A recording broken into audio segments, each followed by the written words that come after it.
ఈ సంవత్సరానికి అంటే 2024-25 సంవత్సరానికి కూడా 5 మెడికల్ కాలేజీలు 750 సీట్లు ప్రభుత్వ మెడికల్ కాలేజీల్లో తీసుకురావడానికి పాడేరు, మార్కాపురం, మదనపల్లి, పులివెందల అండ్ ఆదోని ఈ 5 చోట్ల ఒక ప్రణాళిక ప్రకారం కాలేజీల నిర్మాణం పూర్తి చేసుకోవడం, హాస్పిటల్స్ నిర్మాణం పూర్తి చేసుకోవడం, ఇండియన్ మెడికల్ కౌన్సిల్కి అప్లై చేయటం, ఇవన్నీ కూడా జరిగింది.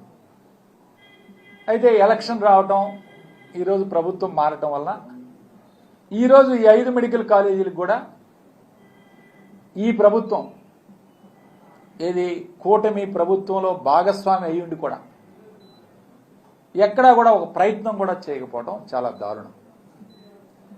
ముఖ్యంగా ఇండియన్ మెడికల్ కౌన్సిల్ పులివెందలకు 50 సీట్లు, అట్లానే పాడేరుకి 50 సీట్లు మేము ఇస్తామని చెప్పి వాళ్ళు అనుమతితో లేఖ రాసిన ఈ ప్రభుత్వం మాకొద్దు, పులివెందల్లో 50 సీట్లు మాకొద్దు, మేము ఈ సంవత్సరం అడ్మిషన్స్ చేయలేమని చెప్పి తిరిగి ఎన్ఎంసీకి, నేషనల్ మెడికల్ కౌన్సిల్కి లెటర్ రాయటం అనేది చాలా దారుణమైన అంశం. ఏమిటి మీకు వచ్చిన నష్టం ఏమిటి నేను అడుగుతా ఉన్నాను. ఈ రాష్ట్రంలో నేను కూడా ఒక డాక్టర్గా చదువుకున్నాను. నేను చదువుకున్నప్పుడు ప్రభుత్వ కాలేజీలో 500 ర్యాంక్ రూపు వస్తేనే మెడికల్ కాలేజీలో సీట్ వచ్చేది. ఈరోజు ఆ తర్వాత ఎక్కడ కూడా ప్రభుత్వ మెడికల్ కాలేజీ స్థాపించడం జరగలేదు ఈ రాష్ట్ర చరిత్రలో. ఈ రాష్ట్ర చరిత్రలో దాదాపు 40 సంవత్సరాల నుంచి ఎక్కడా కూడా ఒక్క ప్రభుత్వ మెడికల్ కాలేజీ కూడా స్థాపించడం జరగలేదు. చంద్రబాబు నాయుడు కేవలం తన హాయంలో తన అనుమాయులకి, తనకి ఎవరైతే ఇష్టమైన వాళ్ళందరికీ ప్రైవేట్ మెడికల్ కాలేజీలు కట్టజెప్పాడు తప్ప ప్రభుత్వ మెడికల్ కాలేజీ రాష్ట్రంలో ఎక్కడా కూడా రాకపోవడం చాలా శోచనీయం, చాలా బాధాకరం. ఒక పేద విద్యార్థి ఇవాళ ప్రైవేట్ మెడికల్ కాలేజీ చదవాలంటే దాదాపు ₹1.5 కోటి ఈరోజు ఫీజు అడుగుతా ఉన్నారు, డొనేషన్ అడుగుతా ఉన్నారు. మళ్ళీ దానిపైన సంవత్సరానికి 3 లక్షలు ఫీజు కట్టుకోవాలి. దాదాపు ₹1.5 2 కోట్లు ఖర్చు అవుతుంది ఒక్కొక్క విద్యార్థికి. ఎంతోమంది విద్యార్థులు మెడిసిన్ చదువుకోవాలనే ఆశతో తల్లిదండ్రులు కూడా చిన్నవాళ్ళు, మధ్యతరగతి వాళ్ళు ఇవాళ ప్రైవేట్ మెడికల్ కాలేజ్ చదివించాలంటే ఎంత కష్టతరమైన పనో మనందరికీ తెలిసిన విషయం.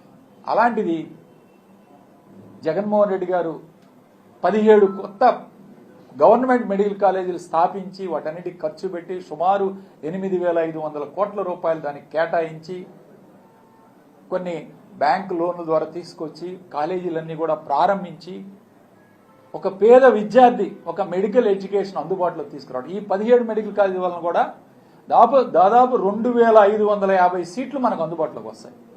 2,550 సీట్లు అంటే సంవత్సరానికి 5 మెడికల్ కాలేజ్ చొప్పున వేసుకున్న 750 సీట్లు. గత 5 మెడికల్ కాలేజ్ గత సంవత్సరంలో ప్రారంభించిన 750 సీట్లు వస్తే ఈ సంవత్సరం మళ్ళీ 750 సీట్లకి మనం పర్మిషన్ తీసుకోవచ్చు. ఆ అవకాశం ఉన్నా సరే ఈరోజు ఆ సత్యకుమార్ గారు హెల్త్ మినిస్టర్ గారు మాట్లాడుతున్నారు, మాకు ప్రొఫెసర్స్ లేరు, అసిస్టెంట్ ప్రొఫెసర్స్ లేరు, స్టాఫ్ లేరని. ఈ రాష్ట్ర చరిత్రలో జగన్మోహన్ రెడ్డి గారు 54,000 మందిని మెడికల్ అండ్ ఆరోగ్య శాఖలో రిక్రూట్ చేసుకున్న ఘనత ఒక జగన్మోహన్ రెడ్డి గారు. అంటే 54,000 మంది, ఇందులో డాక్టర్లు దాదాపు 4,800 మంది డాక్టర్లను రిక్రూట్ చేసుకున్నారు. అంటే ఇంతమంది డాక్టర్లు రిక్రూట్ చేసుకున్నా మీరు కొరత ఉందంటే గతంలో ఏం జరిగింది? గతంలో ఎలా ఉన్నాయి ఈ మెడికల్ కాలేజెస్? గతంలో రిప్యూటెడ్ మెడికల్ కాలేజీలో కూడా ప్రొఫెసర్స్ ఉండేవాళ్ళు కాదు. కానీ జగన్మోహన్ రెడ్డి గారు ఈరోజు ఎన్నో ఖాళీలను భర్తీ చేపించి 4,800 మంది డాక్టర్లను తీసుకోవటం, స్పెషలిస్ట్ సేవలు అందుబాటులో తీసుకురావటం, స్టాఫ్ నర్సులను రిక్రూట్ చేసుకోవటం, దాదాపు 54,000 ఎంఎన్ఓలు, ఎఫ్ఎన్ఓలు, ల్యాబ్ అసిస్టెంట్స్, ఫార్మసిస్టులు, ఇలా మెడికల్ రంగంలో 54,000 మంది రిక్రూట్మెంట్ చేసుకుంటే ఈరోజు మీరు ఈ మాట మాట్లాడుతున్నారు. అసలు మీకు చిత్తశుద్ధి ఉందా? మీకు నష్టం ఏంటి? ప్రభుత్వ మెడికల్ కాలేజీలు తీసుకొచ్చి ఇవాళ సీట్లు ఇస్తే మీకు నష్టం ఏంటి? మీ ప్రభుత్వానికి ఇబ్బంది ఏంటో చెప్పాలి. ఈరోజు సత్యకుమార్ గారికి నేను ఛాలెంజ్ విసురుతున్నాను. మీరు అన్నారు చర్చకు నేను సిద్ధమని. నేను సిద్ధం. వైఎస్ఆర్ జగన్మోహన్ రెడ్డి గారి హయాంలో ఏం జరిగింది హెల్త్ సెక్టర్లో దీనికి చర్చకు నేను సిద్ధం, మీరు సిద్ధమేనా? నేను సవాల్ విసురుతున్నాను. రండి చర్చిద్దాం వేదిక మీద. ఏం చేశారు జగన్మోహన్ రెడ్డి గారి 5 సంవత్సరాల్లో హెల్త్ రంగంలో? మీరేం చేస్తున్నారు? అరే ఫీవర్లు వచ్చి మా పక్కన పిడుగురాళ్ల మున్సిపాలిటీలో డయేరియాలు సీజనల్ వ్యాధులతోటి దాదాపు 7 మంది చనిపోతే ఇంతవరకు మీరేం తీసుకున్న చర్యలు లేవు. ఏం చర్యలు తీసుకున్నారు మీరు? ఈరోజు సీజనల్ వ్యాధులు, డెంగ్యూ, మలేరియా, జ్వరాలు గ్రామాల్లో కూడా విస్తృతంగా ఈరోజు విజృంభిస్తుంటే ఈ ప్రభుత్వం ఏం చర్యలు తీసుకుంది? పిహెచ్సికి వెళ్లే స్టాఫ్ నర్సులు నిన్న మొన్న ధర్నా చేస్తున్నారు, డాక్టర్లు ధర్నా చేస్తున్నారు. ఈరోజు స్పెషలిస్ట్ సేవలు దాదాపు 150 మంది డాక్టర్లు మీరు రిమూవ్ చేశారు మీ ప్రభుత్వం రాంగ్లోనే. ఏం తప్పు చేశారు? జగన్మోహన్ రెడ్డి గారు పక్కా ప్రణాళికతో.